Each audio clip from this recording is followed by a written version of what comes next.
네, 가장이라고 하는 건 가족의 그 꿈을 가장 먼저, 또한 그 가정을 가장 먼저 또한 사랑하면서 하는 것이 가장이다.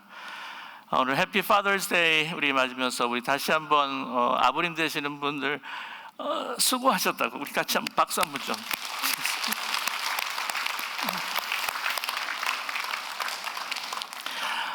영상을 보면서 좀 마음이 좀 찡했습니다.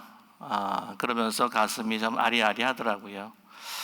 이렇게 표현을 못하지만은 그런 가족을 생각하는 우리 아버지의 그 마음, 참 조금이라도 알아주면은 얼마나 또 기쁠까라고 하는 그리 동일한 아버지들의 생각일 것입니다. 또 한 가지 좀 이렇게 아리아리했던 것은 참 이렇게 말없이 이렇게 표현하지 못하는 가운데에서도 저렇게 가장으로서 가족을 책임지고, 물론 이제 사랑으로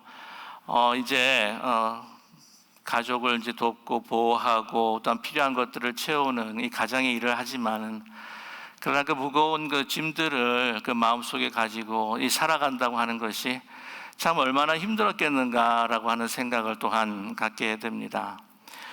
사실 요즘 같은 경우에는 이게 가장이다라고 하는 것보다도 사회가 많이 또한 변화가 되고, 또 여성들도 경제 생활을 하면서 사회 생활하는 가운데에 요즘은 가장이라고 하는 것이 이 남자가 모든 것들을 책임지고 또한 부담해야 되는 그런 영역이 아니라 이제 그 가족들이, 특별히 이제 부부가 함께하는 그 나눔의 파트너십, 그 shared 파트너십이라고 그렇게 이야기를 하죠.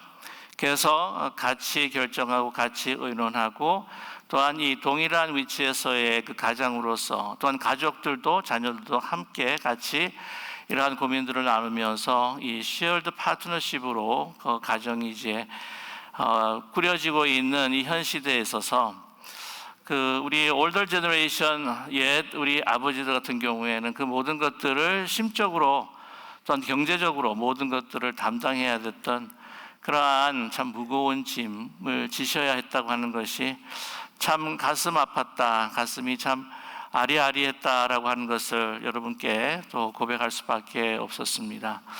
근데 그런 것들을 또한 채우지 못했을 때에 가장의 어떤 권위라든지 위치가 손상됨으로 인하여서 이 남성들이 가지고 있는 가장 이 아파하는 그 자존심들이 상했을 때에 이 폭력이라든지 올바르지 못한, 바람직하지 못한 것으로 이제 표현될 때가 사실 너무나 많지 않습니까? 그리고 또 술이나 담배, 다른 그 약물이라든지 다른 안 좋은 그 방법으로 그것에 이제 중독에 빠지게 되는 그러한 어려움들을 겪었던 것이 바로 우리 남성들이 아니었는가 하는 생각을 갖게 됩니다.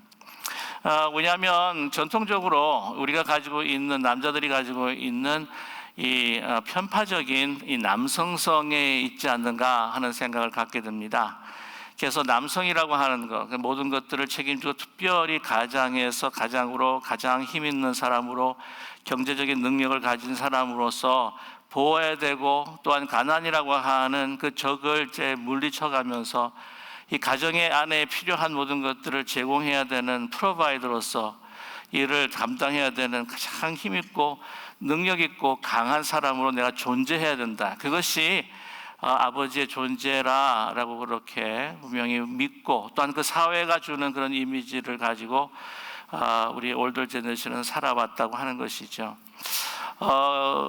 이 남성성과 여성성이 너무나도 구분되었던 사회였다고 생각을 합니다. 지금도 그 경계선을 풀지 않는 경우가 참 많은데, 뭐 예를 들자면 강한 것은 남성성이요, 연약한 것은 여성성이고, 또한 돌처럼 딱딱한 것은 남성성이고 꽃처럼 부드러운 것은 여성성이고, 또 뿐만 아니라 리빙룸은 남성성이고 부엌은 여성성이고 라고 하는 것을 그대로 경계선을 두고 이 사회가 여기까지 또 발전해 왔고, 또 그것으로 인하여서 가정이 세워졌기도 했지만, 그 가운데서 남성 자신도, 아버지 자신도, 또 가족들도 피해자가 되지 않았는가 하는 생각을 갖게 됩니다.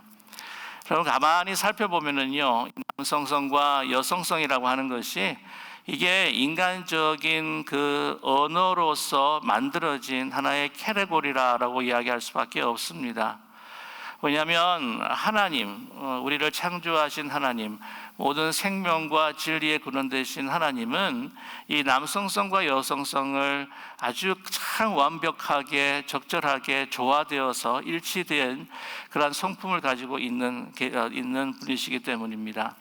제가 언급을 하지 않아도 물론 예수님께서 하나님을 아버지라, 왜냐하면 예수님께서 남자였기 때문이죠. 그 유대 사회나 그 역사적인 그 문화 가운데에서 우리의 인간의 몸을 입었을 때에 그 상황에 가장 적절한 남성의 옷을 입고 예수님이 오셨기 때문입니다. 그리고 아버지라고 부르셨죠. 그러나 하나님께서는 사실은 영이십니다. 그래서 우리 인간 피조물과는 달리 하나님은 남자다라고 그렇게 생각하시는 분은 한 분도 계시지 않죠. 이 하나님, 우리의 모든 그 생명, 이 창조의 진리가 되시는 근원 되시는 분은 이 남성성과 여성성이 따로 떨어져 있지 않는, 그것은 인간의 한 artificial한 하는 인간적인 하나의 구분일 뿐이지, 이 남성성과 여성성이라고 하는 것이 가장 아름답고 조화롭게 이렇게 일치가 되어 있는 그분이 바로 하나님이시다라고 하는 것을 우리는 알 수가 있습니다. 그것을 정렬하게 극적으로 보여준 것이 바로 오늘 이 탕자의 비유, 여러분께서 너무나 잘 알고 계시는 탕자의 비유라고 하는 것이죠. 사실 편파적인 남성성 가운데서 우리가 살아오면서 그것으로 우리가 사회가 진척이 됐기도 했고, 또 나라가 외적에 의해서도 지켜지기도 했고, 또한 가정이 보호받기도 했었지만, 그러나 이러한 치우쳐져 있는 편파적인 이 남성성으로 인하여서 남자 자신이 참 많이 힘들고 어려운 시절을 살아올 수밖에 없었다라고 하는 것을 우리는 이야기할 수밖에 없습니다. 그리고 특별히 요즘은 참 많이 이 남성성과 여성성, 이 남성에 대한 이미지가 좀 많이 달라져 가고 있는 것도 사실입니다. 근데 저만 해도 아주 이렇게 남자라고 한다면 이 이미지가 고립되어 있고 가장 고정되어 있는 이미지가 있습니다. 이 특별히 유교의 사상, 그 남성 가부좌적인 어떤 그러한 그 체계 가운데 다져진 것도 있겠지만, 이 세계 전체를 문화를 보게 되면 남성 중심, 그리고 이 나라와 국가 가정을 지키기 위해서 힘이 필요했고, 또한 이 동물을 잡고 수렵하고 농경 사회에서 힘을 써야 되고 하는 이 모든 것들의 그 사회 구조에 의해서 남성의 힘이 더욱더 두드러졌던 그런 사회들을 우리는 경험하고 살아왔다고 하는 것이죠. 이 남성에 대한 이미지가 우리가 어릴 때부터도 계속해서 주지 않습니까? 아버지 같은 경우에도 우리 아들들한테 그런 이야기를 합니다. 남자가 웃음이 너무 해프면 못 써, 그렇게 이야기하고, 남자는 인생에서 딱 3번 우는 거야. 여러분 언제 우는지 아십니까? 태어날 때 울고, 부모님이 돌아가셨을 때 울고, 아내가 죽었을 때 울고? 아닙니다. 나라를 잃었을 때 운다고 합니다. 그렇게 울어야 된다고 하죠. 남자가 말이 너무나 해프면 못 써, 가벼워 보여. 남자는 강직해야 되는 거야. 남자가 추워도 춥다 하지 않고 더워도 덥다 하지 않고, 그리고 그 마음에 있는 그 심성을 얼굴에도 표현하는 게 아니야. 남자는 강직해야 돼. 그래서 한국에서 제가 있다 보니까 이 화장실을 이제 가보게 되면은 화장실에 이런 표현들이 있어요. 여러분도 아시는지 모르겠지만은 화장실 그 변기 위에다, 남자 변기 위에다가 남자가 흘리지 말아야 할 것은 눈물만이 아닙니다. 그래가지고 그것도 부족했는지 거기다가 이 남자의 그 전투성을 이제 이게 증강시키기 위해서 그 남자 그 변기 안에다가 그 그림으로 파리 그림을 하나 그려놨어요. 쏴서 죽이라는 거지, 그죠? 뿐만이 아닙니다. 제가 우리 이 매스미디어 그 자체도요, 이 남성성을 얼마나 강조하는지 모릅니다. 그 이미지가 너무 고정되어 있지 않습니까? 우리 어르신들 나이 때 한창 유명했던 그 영화가 있는데, 황야의 무법자, 다라라라라라라다라, 기억나십니까? 예. 그래가지고 클린턴 이스도 한참 젊었을 때죠. 그래가지고는 다 모자, 긴 모자 쓰고, 그 다음에 판초 입고, 그 다음에 큰 시가 하나 물고, 얼굴에 다 인상을 찡그리는데, 영화 전체에 즐거울 때도 찡그리고, 화날 때도 찡그리고, 눈물이 흘러야 될 정도 찡그리고, 그러면서 그냥 그 악당들을, 그 연약한 사람들을 그 악당의 손에서 구하면서 다 이렇게 쏴주게 이겼을 때, 그때 이제 우리 보면 그 남자들이 여기서 눈물 한 방울 칙 하고 이제 흘리게 되는 그런 영화를 본 적도 있으시고요. 저 같은 경우에는 그 고등학교 때인가요? 중학교 때 한창 유행했던 이 이소룡 무비가 있었습니다. 이소룡 영화. 용쟁, 호투, 정무문. 그러면 뭐 그거 나오고 난 다음에 학교로 가게 되면 학교가 난립니다. 막 쌍절곤 가가지고는 막 친구들 돌리다가 뒤에 머리 깨지고 막 피나고, 그래서 막 괴성 지르고 막 싸우고 난리가 나죠. 그게 이제 남자라고 하는 거죠. 요즘 같은 경우에는 뭐 젊은 세대들은 꽃보다 남자라고 해가지고는 뭐 방탄소년처럼 이렇게 여자처럼 생긴 남성들을 이제 좋아할지 모르겠지만, 그래도 아직 중선 남성 같은 경우는 김보성 씨라고 혹시 아세요? 안경, 선글라스 딱 안경 쓰고 이게 가죽 자켓 딱 입고, 그분이 교인이세요. 기독교인입니다. 그래서 자선 사업도 많이 하죠. 그러면서 딱 손을 쥐면서 의리 뭐 이렇게 하는, 그게 남자로 우리가 생각을 하는데, 여러분 그분이요 눈물이 참 많으신 분입니다. 어머니 사랑 때문에 눈물을 흘리고, 또한 이게 많이 기부를 하는 가운데에 그것으로 감사해서 편지 쓴 것을 받아 손편지를 읽는데도 눈물을 흘리고, 참 남성다운 것 같지만 그러나 굉장히 소위 말하는 여성스러운 면들도 참 많은 그러한 탤런트요, 또 영화 배우이기도 합니다. 근데 이러한 모든 것들에서 너무 편파적인 가운데에 그 세월이 지나면서 우리가 혼돈이 또 생기기 시작해요. 자꾸 이 남성의 어떤 강성들이 하나하나 사라지게 되는데, 어느 때냐면 아시겠지만 나이가 들면서 뭐가 없어지죠? 자꾸 이렇게 남성 호르몬이 작아집니다. 그래가지고는 뭐 드라마 보게 되면은 나도 모르게, 뭐 여러분도 모르게 눈물이 좀 흐르자, 너무 훌쩍훌쩍하면 이제는 또 여성들이 도움이 안 돼요. 아내가 남자가 무슨 드라마를 보고 이렇게 찔끔거리냐. 이게 이 극단적인 남성화가 좀 더 밸런스 있게 여성화 쪽으로 이렇게 좀 종합적으로 내려오려고 지금 회기 중에 있는데, 그걸 여성들도 도와주지를 않아요. 여성들도 남성에 대한 고정관념이 있다고 하는 것이죠. 그래서 사실은 이 우리의 가정이나 우리의 남성, 이 모든 것들이 어떻게 돼요? 성경적으로 계속해서 재창조가 돼야 되고 재정립이 돼야 할 필요가 있다고 하는 것이죠. 그것을 우리에게 제시해 주고 있는 것이 무엇입니까? 바로 말씀입니다. 오늘 특별히 탕자의 비유, 여러분께서 너무나 잘 알고 계시는 탕자의 비유입니다. 이 탕자의 비유에 서서 그 주인공은, 이 탕자일 수도 있지만 그 주인공은 바로 아버지이십니다. 탕자를 어떻게 대하시는가? 그때 당시에 유대 사회뿐만 아니라 고대 궁동 사회에서 가지고 있었던 그 아버지의 그 모든 이미지를 파격적으로 재조정하고, 또한 그것을 재조명하고 있는 것이 바로 이 탕자의 비유라고 하는 것이죠. 첫 시작도 여러분께서 너무나 잘 아실 것입니다. 나의 분깃을 내게 주십시오. 내가 가지고 떠나겠습니다. 아버지의 분깃을 달라고 하는 것은 이 언제냐면은 아버지가 돌아가셨을 때 유산으로 분깃을 받습니다. 그러니까 이게 간접적으로 이야기하게 되면은 아버님이 좀 빨리 돌아가시면 내가 이 분깃을 받을 수가 있었을 텐데라고 하는 의미도 들어가 있는 거예요. 불효자입니다. 그랬을 때 아버지 같은 경우에 그 당시에 이 엄청난 이 요구에 대해서 다른 사람들에게 알리게 되게 되면은 이 아들은요 돌에 맞아서 죽을 수밖에 없습니다. 불효자 중에 불효이기 때문이죠. 많이 말렸을 것입니다. 그리고 그때는 아버지의 말이 그 아들에 대한 생명과 같은 말이었고, 또한 그 아들과 아버지의 그 관계라고 하는 것은 정말 오늘날과 같지 않는 거의 주종의 관계와 마찬가지였다고 하는 것이죠. 아버지가 아들의 생명을 좌지우지할 수도 있었던 그러한 사회였다고 하는 것입니다.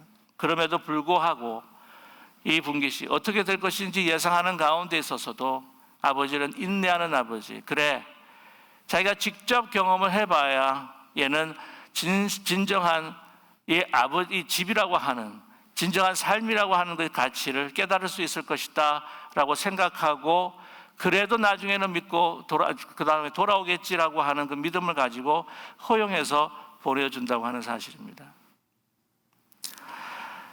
그 다음에 그가 아들이 오늘 보게 되면은 다 탕진을 하고 난 다음에 그 기근이 있고 돼지들이도 저기 먹는 그 쥐염 열매도 먹지 못해가지고 나중에 결국에는 이제 집으로 돌아오지 않습니까?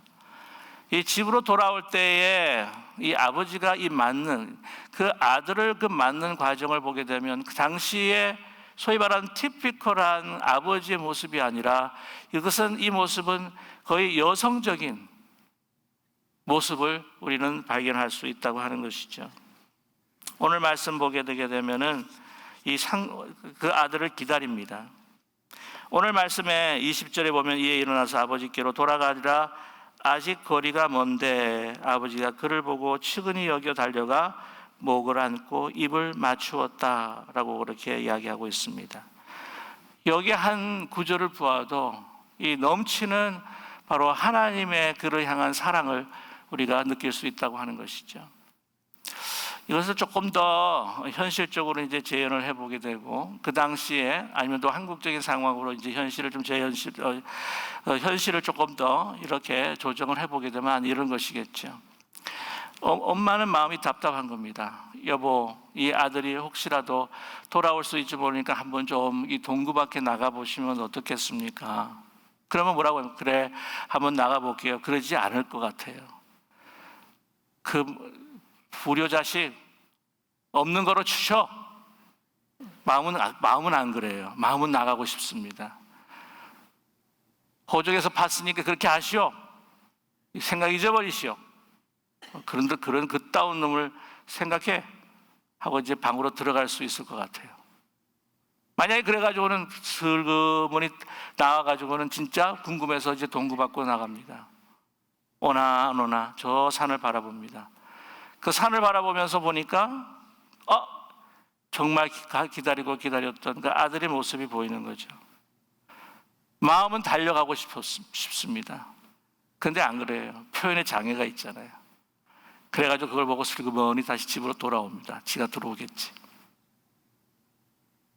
그래서 들어옵니다. 근데 아버지는 계속 물을 줍니다. 꽃에다가 물을 주는 것처럼 해서 옆눈으로 들어왔나 안 들어왔나 이렇게 봅니다.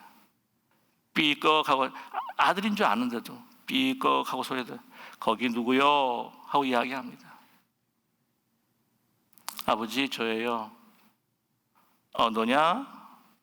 안 죽고 살아왔네? 그렇게 말하고 싶지 않아요. 근데 그게 말이 튀어나오는 겁니다. 뭐 하러 왔냐?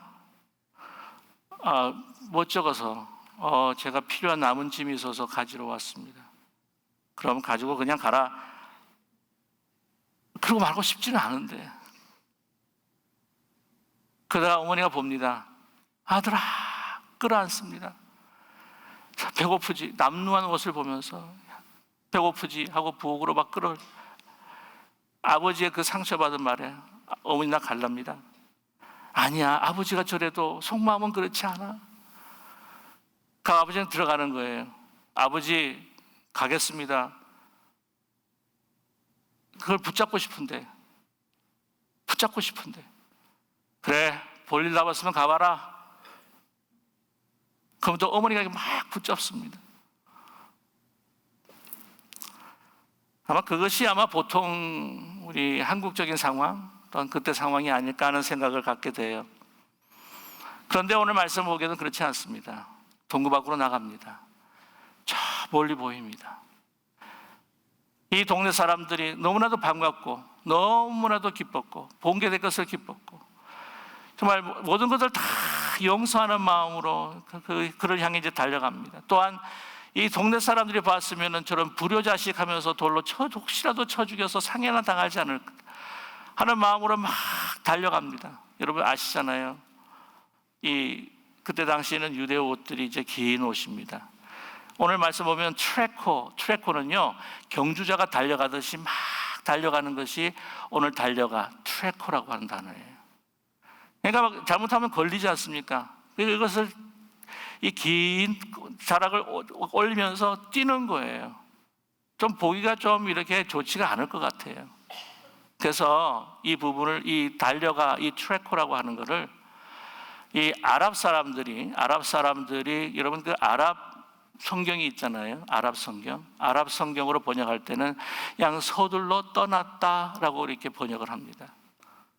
이렇게 막 달려갔다고 하는 것이 이 아랍 문화적으로 아버지가 그 아들에 대해서 그 향하는 그 모습이 좀 문화적으로 적절치 않다 해가지고 그거를 그냥 서둘러서 떠났다 정도로 마무리 짓는 거죠.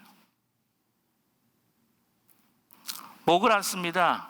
입을 맞추는 여러 번 반복되어서 이 일을 진행하는 그 진행형을 사용하고 있어요. 입을 한 번 맞춘 것이 아닙니다. 이마에 맞추고, 코에 맞추고, 입에 맞추고, 목에 맞추고, 볼에 맞추고, 손에 맞추고 계속해서 맞추는 거예요. 결코 그 당시 그 고대 문화 또한 우리 한국적인 상황을 봐서도 이 모습은 결코 남성적인 모습이 아니라는 거죠. 이거는 어머니가 할 수 있는 여성적인 모습일 수 있다라고 하는 결론입니다. 오늘 말씀 보게 되게 되면은 기다리시는 하나님, 또 뿐만 아니라 이 아들이 돌아왔다고 해가지고는 그런 이 아버지가 춤을 춥니다.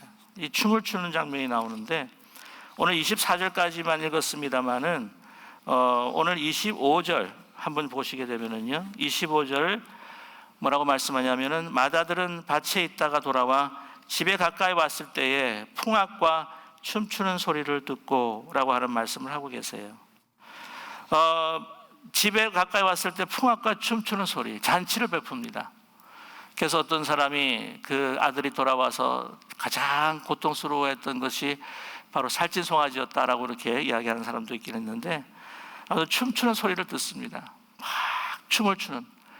그때 아버지도 같이 춤을 추는 거예요. 아버지도.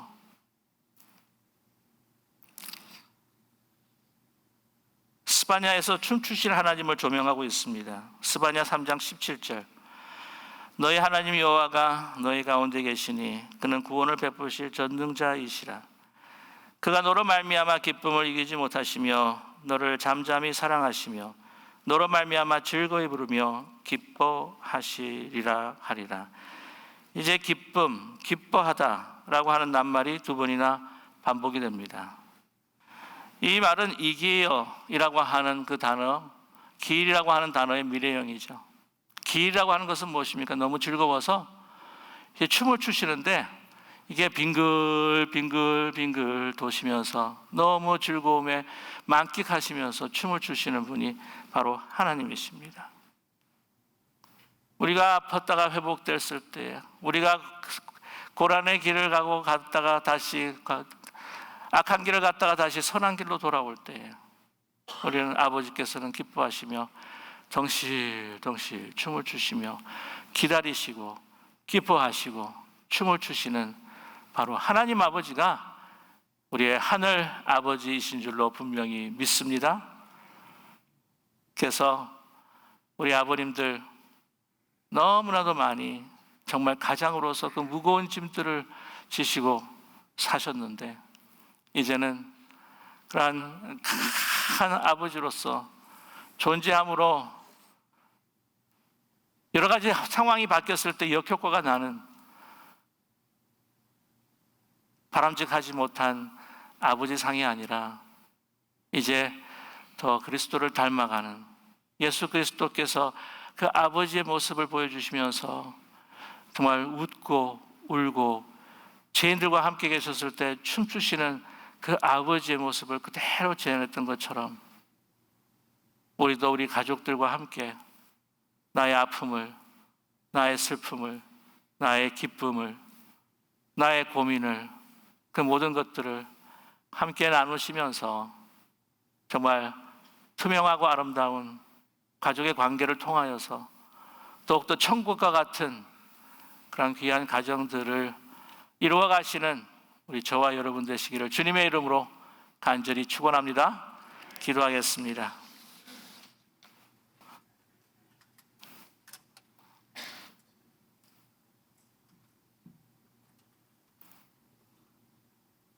사랑의 하나님, 강할 때 강하고 연약할 때 연약하고 부드러울 때 부드러워야 하고 신중해야 될 땐 신중하고 이 아름다운 모든 것들을 모든 여성성과 남성성 이것도 우리의 인간의 한계적인 언어로 지어진 단어들이겠지만 그러나 이 모든 성품들을 아주 조화롭게 품으시고 일치되게 하신 그 안에서 그 사랑을 또한 그 은혜를 나타내어 주신 우리 아버지, 하늘아버지가 우리의 아버지라고 하는 것을 다시 한번 깊이 우리가 함께 살피면서 특별히 아버지의 날을 맞이하며 너무나도 참 힘들고 수고했던 우리 아버지들께 감사할 뿐만이 아니라 우리 아버지들이 옥죄어져 있는 편파된 남성성에서 벗어나서 이제 그리스도를 닮아가며 아버지를 닮아가는 그런 아름다운 남성, 아름다운 아버지가 될 수 있도록 아버지께서 세워주시옵시고 성령께서 주장하여 주시옵소서. 그런 아버지와 그런 우리 남성들을 위해 가정과 이 교회의 남성들을 위해 또 우리가 함께 같이 기도해주는 또한 여성들이 될 수 있도록 주님께서 은총 베풀어 주시옵소서. 그래서 하나님의 그 아름다운 그 성품들이 이제 이 교회와 가정에 넘쳐나는 가운데 참 아름다운 하나님의 천국과 같은 가정과 이 교회가 이루어질 수 있도록 주님 축복하여 주시옵소서. 예수 그리스도의 이름으로 감사드리며 간절히 기도드립니다. 아멘.